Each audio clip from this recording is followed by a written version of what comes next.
Ya, kita kembali di pro kontra Pak Bayu. Ada beberapa pertanyaan kepada Anda Pak Bayu. Pak Bayu, banyak hal yang sudah diperbuat oleh BPJS, kita akui begitu. Jadi tadi masyarakat miskin yang menyentuh lantai rumah sakit saja tidak berani begitu, tapi sekarang dengan BPJS alhamdulillah mereka berani begitu. Tapi pertanyaan besarnya adalah, selain daripada nanti BPJS silakan menjawab, adalah benarkah semua pengguna BPJS itu adalah masyarakat yang tidak mampu? Begitu. Itu yang mungkin yang membuat akhirnya sekarang BPJS yang Anda katakan tadi lebih besar pasak daripada tiang, begitu. Ya, tadi jadi pemasukan ini tadi salah satunya adalah premi yang tidak sesuai. Saya pernah jadi pembicara dalam ulang tahun NHIS, National Health Insurance Service di Korea.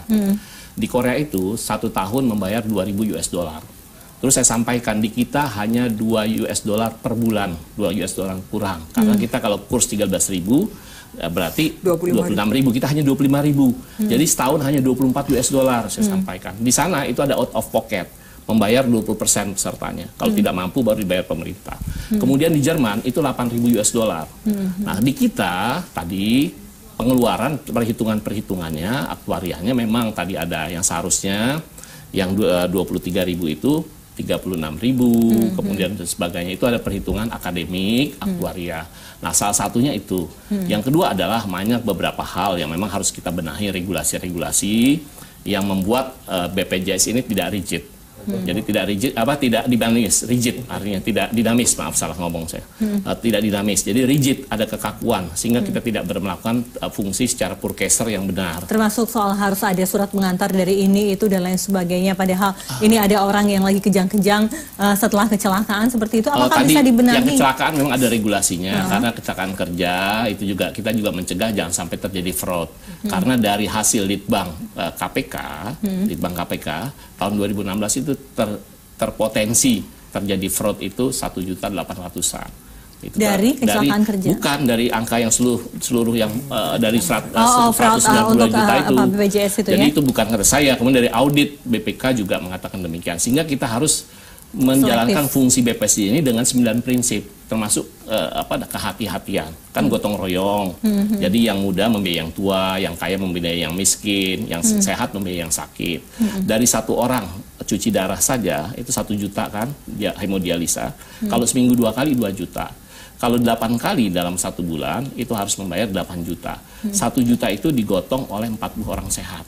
Jadi yang membiayai, jadi harus kita sadar bahwa kita masuk BPJS, kalau kita memanfaatkan, kita sedekah, anggaplah sedekah, kita menolong sesama kita.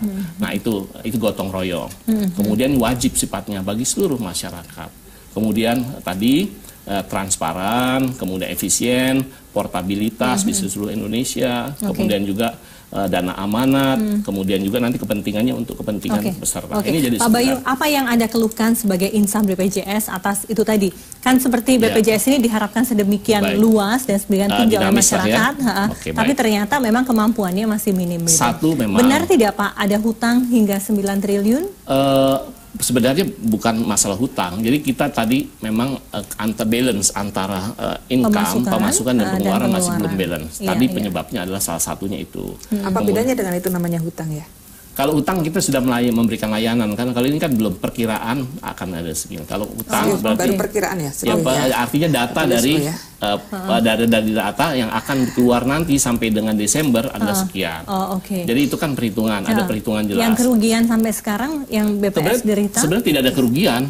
Kalau kerugian artinya tidak sesuai antara yang ada kita finansial, ini DJS ya, dana jaminan sosial, bukan BPJS. BPJS kan ada 2 nih, satu yang pengelolaan BPJS, satu dana jaminan sosial. Jaminan sosial ini yang mengalami berat dalam hal manajemen. Baik. Ya, jadi terutama tadi dalam hal premi yang tidak sesuai. Kemudian ada beberapa hal regulasi-regulasi yang memang kita kan belajar, harus dinamis, memperbaiki learning organisasi pembelajaran.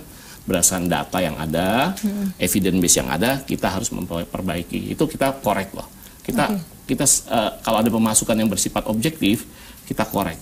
Dan kita mempunyai komitmen untuk hal tersebut. Untuk membenahi. Untuk kepentingan masyarakat.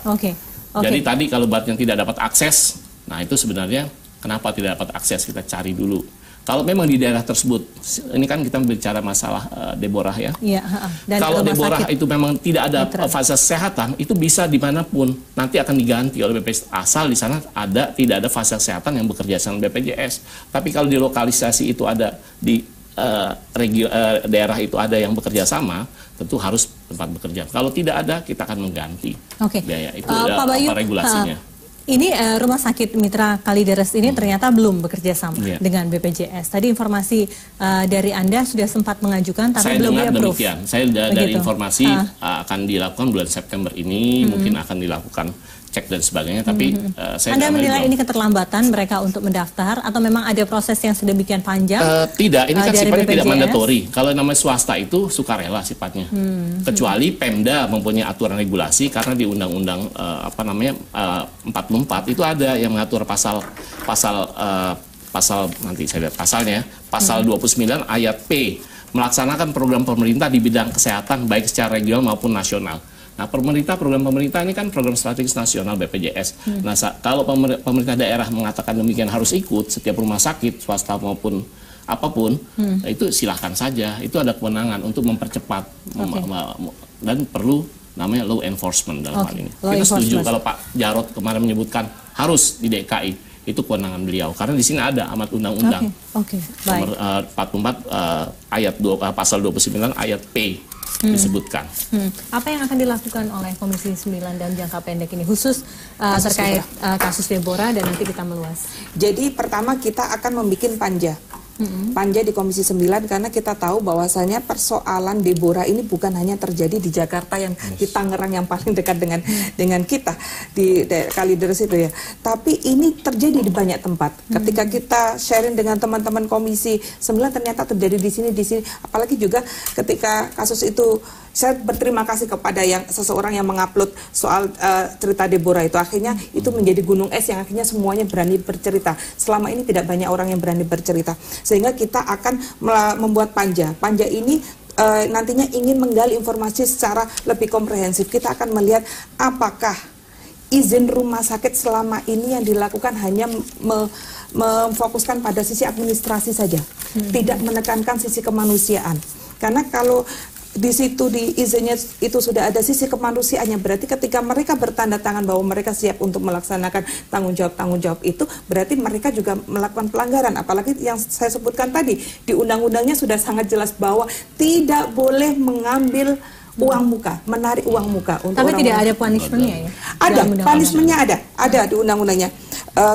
Ada pidananya. Satu, kalau itu kelalaian tidak melayani, itu pimpinan Vaskesnya, pelayanan kesehatannya itu didenda 10 bukan yang 10 tahun yang terakhir, itu berapa 10 juta.